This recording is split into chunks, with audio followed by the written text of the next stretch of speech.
Hola amigos, bienvenidos a mi espacio. Soy David Parcerisa. Hoy vamos a tocar un tema complejo. Nos vamos a meter en camisas de 11 varas. Porque vamos a hablar de razas alienígenas y de intenciones. Si tuviésemos que contar con todas las fuentes escritas que existen sobre los tipos de extraterrestres y juntáramos todas las hojas, habría espacio suficiente para llegar a la Luna y volver. El problema que surge a la hora de profundizar en esta cuestión es que hay tantas razas y tantas fuentes distintas que nos hablan de ellas que resulta muy complejo sacar algo en claro. También hay que decir que desgraciadamente se han popularizado unos tópicos, como estos que veis. Los aliens reptiles son los negativos o los nórdicos son los buenos. Esto es falso, ni una cosa ni otra. Estos son recetas y las recetas no sirven para nada. Son extremismos que la gente se mete en la cabeza y los da por ciertos, porque la mente humana suele quedarse con aquello que es más repetitivo, con aquella información que se repite una y otra vez. Dentro de la ufología siempre escuchamos casos de reptilianos, el 90% relacionados con actividades negativas, de modo que la gente asocia reptiles con cosas malas. Pero eso no es así. Hay casos que no se han dado a conocer que hablan de actos positivos. Os voy a poner un ejemplo. El caso de un artista catalán, Robert Llimós. Robert Llimós, que tuvo un encuentro en Fortaleza, en Brasil. Este hombre vio una nave y dentro de las ventanillas a dos seres, uno masculino y otro femenino, que asomaban. Eran, como veis, reptiles con largo cuello y ojos negros. Le inspiraron una sensación muy positiva y de bondad. Y este señor ha dedicado toda su obra a levantar esculturas y cuadros para reproducir lo que vio. El resultado, como veis, es impresionante. Yo tuve el honor de conocer a Robert y le hice una entrevista junto con Iván Martínez, y él nos contó que estos seres irradiaban una gran bondad y que ojalá algún día pudiera volver a verles, lo deseaba. Eso es lo que me dijo. Veréis, hay un dato que podemos extraer seguro de todas las fuentes consultadas. Existen actualmente tres, vamos a decir, razas, luego veremos, tres razas alienígenas básicas que están relacionadas con el control global. Es decir, que estarían vinculadas a las abducciones y a los pactos secretos con los gobiernos del mundo. Y estas serían reptilianos, grises, insectoides. Veamos primero reptilianos. Cuando hablamos de reptilianos, ¿cuáles de ellos? Porque puede haber miles de subrazas que se dividen dentro de lo que llamamos reptilianos. Ahí está el tema. La gente dice reptilianos, ya está, todos en el mismo saco. Esto es un craso error. Existen por lo visto miles de variantes y subrazas, unas que no tienen nada que ver con otras. Fijaos en cuántas subrazas se pueden dividir, es increíble.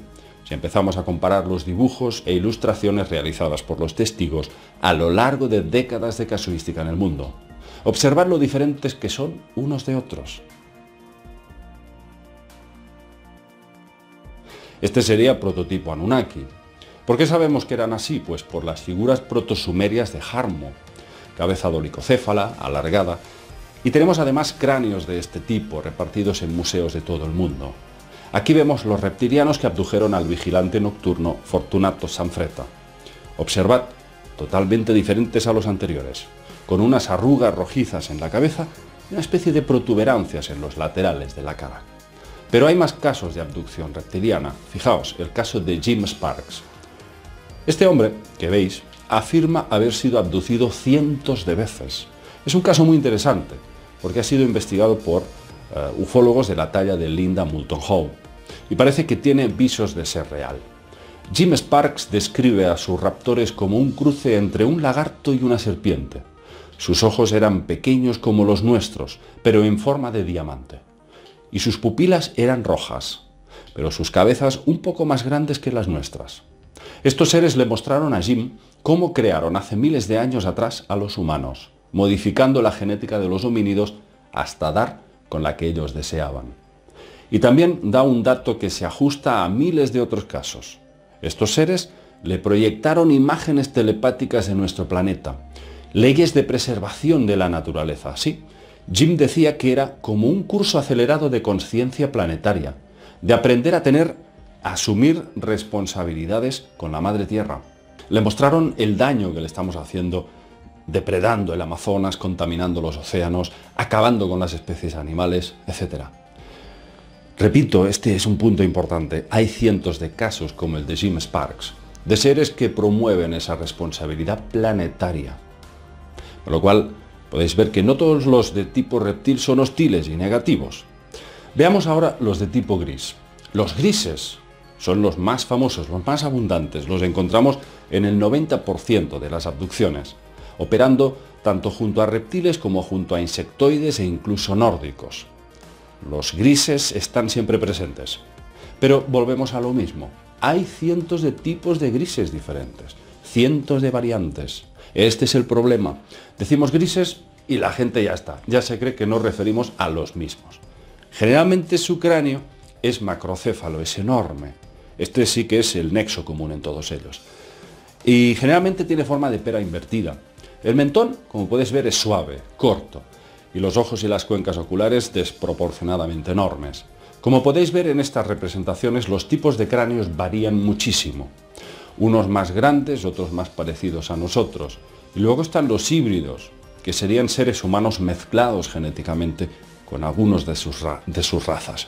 El resultado, como veis, serían grandes ojos, la cabeza más o menos como la nuestra, y eso sí, el mentón nuevamente pequeño y discreto, con poco o nada de vello y tampoco casi sin cejas.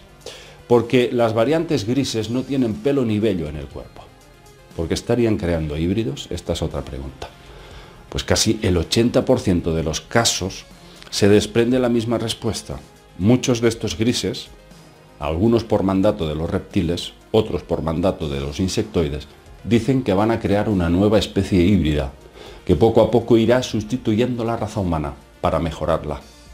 Que habrá una catástrofe y solo sobrevivirán estos híbridos para repoblar la Tierra. Eso dicen, sí. Y llevamos con esto desde los años 80, con casos tremendos. También en estos casos se fomenta la consciencia planetaria. Curioso, ¿verdad? Yo pude conocer un caso de un militar que fue abducido y me contó que estos grises le revelaron un dato sorprendente. Habían establecido un pacto común entre ellos para rebelarse contra sus amos, una variante reptil conocida como Dracos, que los manejaban como robots biológicos. Y esta variante de grises dijo: basta, vamos a independizarnos de ellos a través de un programa de hibridación con el que estarían preparándose para rebelarse contra ellos, aliándose con los humanos. Eso es lo que me contó. A partir de aquí, que cada cual crea lo que quiera. Por su parte, la más reputada ufóloga del mundo, Linda Moulton Howe, establece unas diferencias entre los grises. Dice Linda que mal asunto si el alien gris tiene el cráneo demasiado alargado, como los grises que abdujeron a Whitley Strieber. Estos serían hostiles. Y desconfiar también si tienen protuberancias. Dice que solo los grises con el cráneo redondeado y en forma de pera invertida podrían llegar a ser aliados de la humanidad.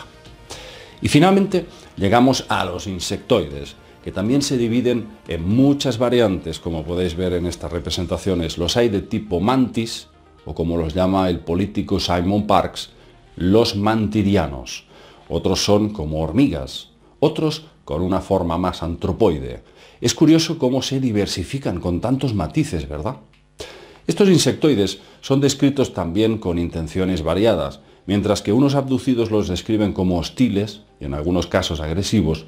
Otros, al contrario, como Simon Parkes, dice que cumplen con la misión de árbitros, serían los que pondrían los límites entre las razas hostiles hacia el humano. Bien, como veis, el objetivo de este vídeo de hoy ha sido claramente haceros conscientes de que aunque están estas tres razas, grises, reptiles e insectoides, y serían las más involucradas en la manipulación genética humana, no podemos meterlos a todos en un mismo saco. Hay subdivisiones dentro de cada raza. De estas tres básicas se pueden extraer, quién sabe, cientos de subrazas. Clifford Stone es un sargento del ejército norteamericano y llegó a declarar que existen 57 razas activas en nuestro planeta. Pero no lo dijo él porque se lo parecía, sino que tuvo acceso a informes de los altos mandos militares. 57 razas alienígenas. Salvador Freixedo nos hablaba de más de 70. No lo sabemos, tampoco nos extraña que más o menos se mantenga en estas cifras, quizás cientos, como os he dicho antes. Sin embargo, amigos, aquí lo importante, el fin de este vídeo es que entre todos consigamos disolver estos tópicos que existen en torno al fenómeno ovni.